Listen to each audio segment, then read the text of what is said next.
नमस्कार, सत्य लकीर देख रहे सभी दर्शकों का एक बार फिर से स्वागत है और मैं हूं आपके साथ राकेश।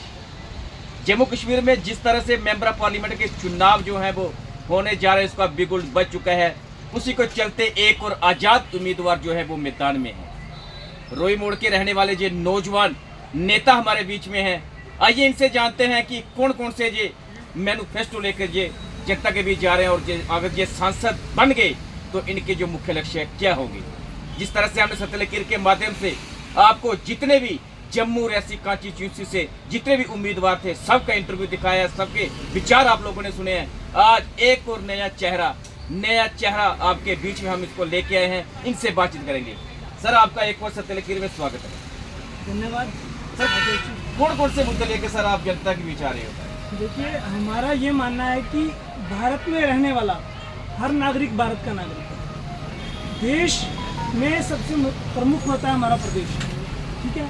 हमारे प्रदेश में रहने वाला हर नागरिक हमारा नागरिक है। उस प्रदेश में भी अभी जिस पद से हम इलेक्शन फाइट करने जा रहे हैं, जो कि हमारी सीट आती है जम्मू, रियासी, सांबा, कालाकोट, सुंदरबनी, ये सब एरिया हमारी एमपी की जो सांसद की सीट है इसके अंदर है। तो इसमें जितने भी नागरिक रहते हैं, हर व्यक्ति जन्म से लेके मृत्यु तक नागरिक हो, चाहे वो भारत में रहे, चाहे विदेश में रहे, कहीं भी रहे, उसकी नागरिकता उसका हक होता है। और नागरिक को जो जो मूलभूत सुविधाएं सरकार के द्वारा मिलनी चाहिए, उनमें हम सफल साबित हों, इसके लिए हम इस बारी इन इलेक्शनों में भाग लेते हैं। देखिए, जैसे कि आप देखते हैं कि सर्वप्रथम एक बच्चा जब पैदा होता है तो कहते हैं जच्चा और बच्चा को पूरी सुरक्षा दी जाएगी, लेकिन प्रैक्टिकल अनुभव देखा जाए ना, जब हॉस्पिटल में जाते हैं जच्चा और बच्चा का केवल ख्याल रखा जाता है डिलीवरी के टाइम। ना उनको गाड़ी दी जाती है उसके बाद,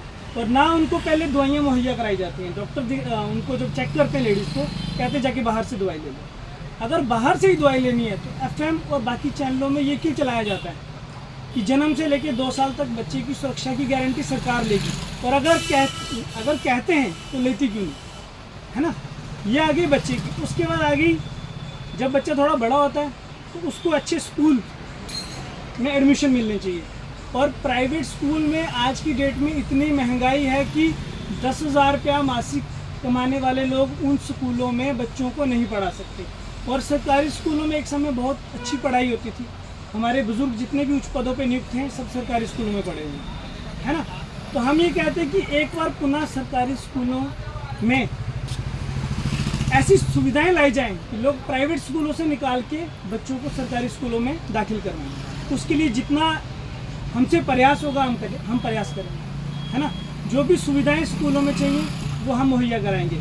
उसके साथ साथ यहाँ तक कि आज की डेट में किताबें इतनी महंगी हैं, लाइब्रेरियाँ तक भी हम कोशिश करेंगे कि स्कूलों के अंदर हों। उसके बाद जितनी भी मूलभूत सुविधाएँ होती हैं, बच्चों के खेल का ग्राउंड हो गया, शौचालय हो गया, और अच्छा स्टाफ, ठीक है। उसके बाद ट्यूशन के लिए बच्चे बाहर जाते हैं, ट्यूशन इतनी महंगी है, वो सब सुविधाएं हम कोशिश करेंगे कि सबको यहाँ पे फ्री मिले, जो मिलनी चाहिए।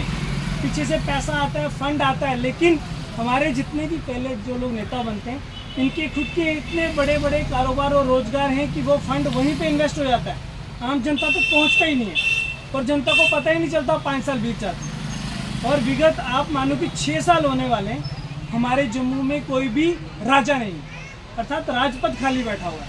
कहते हैं राज्यम राज विवर्जितम च। यदि हम पंच, सरपंच, एमएलए, एमपी, डीडीसी जो मर्जी चुन लें, जब तक हमारा राजा नहीं है सुनेगा कोई। सबसे पहले तो हमें राजा के पद को भरना है, ठीक है। हमारी सरकार क्या बोलते हैं, इलेक्शन कमीशन कोशिश कर रहा है कि सितंबर महीने के बाद क्या पता मुख्यमंत्री पद के लिए भी कुछ चुनावों का कर रहे हैं, कोशिश की हो जाए। लेकिन जब तक राजा नियुक्त नहीं आया तब तक ये सब पद बेकार। तो जम्मू कश्मीर इस समय लावारिस है। अगर मान लो इंसान की गर्दन नहीं है तो नीचे का धड़ किसी काम का नहीं। जब तक हमारे यहाँ पे राजा नहीं है, अर्थात यहाँ का मुख्यमंत्री नहीं है, तो अन्य पद सब निरर्थक है। तो हम चाहते हैं कि इन इलेक्शंस में सभी अपना मतदान करें, और इस बारी इंडिपेंडेंट कैंडिडेट मैं अतुल रैना आप सबसे अपील करता हूँ कि मेरा चुनाव निशान है नागरिक, और जन्म से लेके मृत्यु तक हर व्यक्ति नागरिक है। उसकी जितनी भी मूलभूत सुविधाएं सरकार की तरफ से मिलनी चाहिए। मेरा वादा है सबको वो सुविधाएं मिलेंगी। सर अपना निशान दिखा सकते हैं आप? हाँ, अपना बिल्कुल निशान दिखा सकते हैं। हमारा चुनाव ये निशान सत्य लकीर के माध्यम से ये हमारे शर्मा साहब है जो आज़ाद उम्मीदवार हैं, उनका चुनाव जो चिन्ह है वो आपको दिखाएंगे।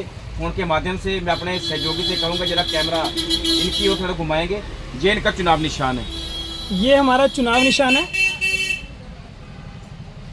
इसे नागरिक लिखा होगा वहाँ पे, और ऐसा चुनाव निशान होगा जिस पे आपने अपना कीमती मतदान करना है और उसका लाभ आपको निश्चित तौर से होगा ही होगा। शर्मा साहब अगर बात करें आप कब से राजनीति में सक्रिय हैं? देखिए वैसे तो मैं अपने कॉलेज टाइम में भी प्रधान रहा हूँ। NSUI का प्रधान था मैं सन 2011 में। उसके बाद अन्य पार्टियों में जब गए बड़े स्तर पे तो वहाँ पे देखा, लेकिन मुझे इन सब के काम करने का अंदाज़ अच्छा नहीं लगा, क्योंकि जितने भी लोग हैं ना ये सब बड़े बड़े दायरे के लोग होते हैं, बड़े बड़े बिजनेस होते हैं।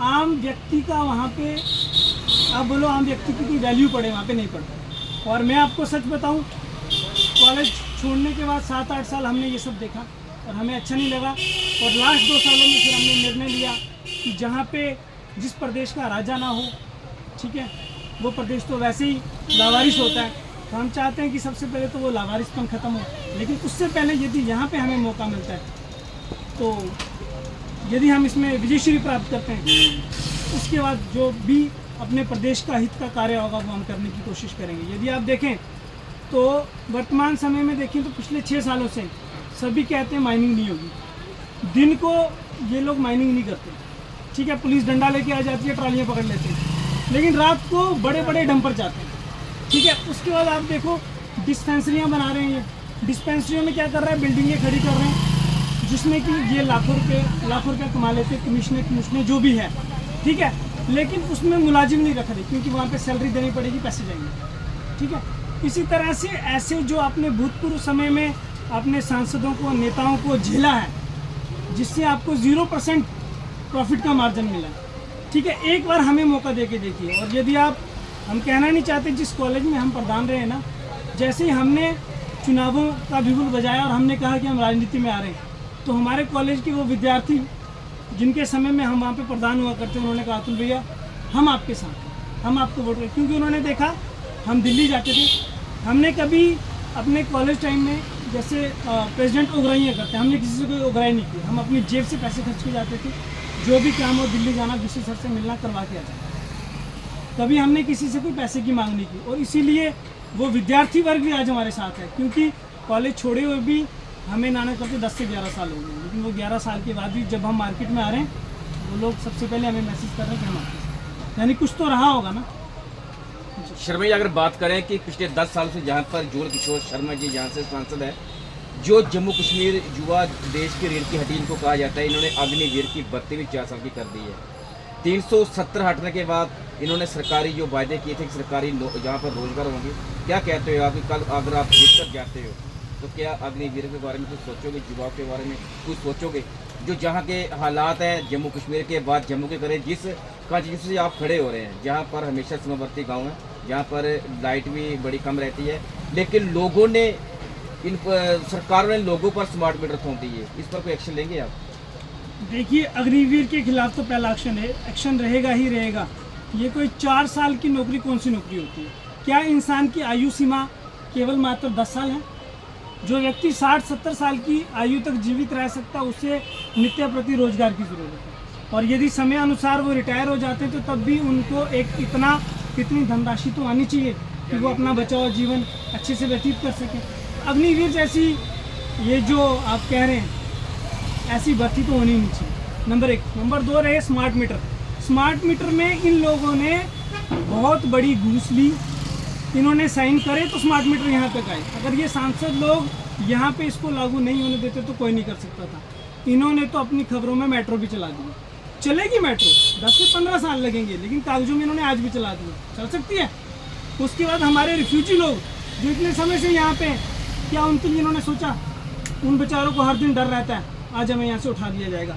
कश्मीरियों में एकता है, कश्मीरी हर संडे को मीटिंग करते हैं और वो सरकार से पूरा लाभ ले रहे हैं। वो कब आए? वो 90 के बाद आए, और आज उनको सब प्रकार की सुविधाएं मुहैया हो रही हैं। और हम लोग कब से आए? आज़ादी से पहले के हमारे बुजुर्ग यहाँ पे आके रहे हैं। पर हम लोगों को क्या सुविधा है, आज जितने भी हमारे लोगों ने घर बनाए, गाड़ियाँ ली, ये हमारे लोगों की खुद की मेहनत है, इसमें सरकार का कोई हाथ है बिल्कुल नहीं। सर, जो रिफ्यूजियों को 30 लाख देने के वायदे किए थे, 5 लाख पर ये सरकार सिमट कर रह गई है, क्या कहते हो आप? मैं तो कहता हूँ 30 लाख भी कम है, 1 करोड़ रुपया मिलना चाहिए, क्योंकि हमारे लोगों को आज की महंगाई में करोड़ रुपया भी कम है, लेकिन सरकार की तरफ से, क्योंकि हमारे बुजुर्ग कहते हैं कि हम इतनी संपत्ति छोड़ के आए थे कि आज करोड़ रुपया भी मिले वो भी कम है ना। तो 5 लाख 5.5 लाख से तो कुछ होता ही नहीं है। तो कोशिश की जाएगी अधिक से अधिक धनराशि अपने रिफ्यूजियों को दिलाया जाए, क्योंकि कश्मीरी अगर हर महीने ले लेके इतने पैसे खा चुके हैं कि आज वो रकम करोड़ रुपये से ऊपर की होगी यदि आप हिसाब करें। एक परिवार की 5-5 कुंबे बने हुए हैं और हमें केवल एक कुंबे को 5.5 लाख मिला और 10 लोगों में लड़ाई होगी। हुई या नहीं हुई, ये सच है या झूठ है, आप बताइए, है ना। इसी तरह से जितने मूलभूत सुविधाएं जन्म से लेकर मृत्यु तक हमें मिलनी चाहिए, ठीक है, वो हम मुहैया कराने की पूरी कोशिश करेंगे। इसीलिए हमने वहाँ चुनाव निशानों में सबसे काबिल निशान देखा जिसे कहा नागरिक, जन्म से लेकर मृत्यु तक हम नागरिक, और हमारी मूलभूत सुविधाएं जो हमें मिलनी चाहिए हम लाएंगे। वो हम कैसे लाएंगे, जब आप हमें सांसद बनाएंगे फिर हम बताएंगे हम कैसे लाएंगे। सर, क्या नाम बताया आपने? मेरा नाम अतुल रैना। तो ये थे आज हमारे साथ जुड़े थे अतुल रैना जी, जो कि जम्मू रैसी से आज़ाद उम्मीदवार के रूप में निकले हैं। युवा चेहरा है, नया चेहरा है। इनका जो चुनाव चिन्ह है वो आपने देखा है नागरिक है। तो इनका ये कहना है कि अगर ये कल सत्ता में आते हैं तो जम्मू कश्मीर में या जम्मू रैसी के जितने भी लोगों को मुश्किलें आ रही हैं उस पर ये खरा उतरेंगे। और इन्होंने जमकर बसते हैं भाजपा, और इनका ये भी कहना है कि जहाँ पर तो अभी कागजों में ट्रेन तो चली नहीं है, लेकिन वहाँ पर जुगल जी ने ट्रेन बिछा दी थी। तो इनके बड़े मैनिफेस्टो आप लोगों के साथ रखें, तो इनका ध्यान रखें, इनको सपोर्ट करें। ऐसे युवा आने चाहिए, युवा देश की रीढ़ की हड्डी हैं। फिर से मिलेंगे आपको हम सत्यलेखन के माध्यम से। धन्यवाद।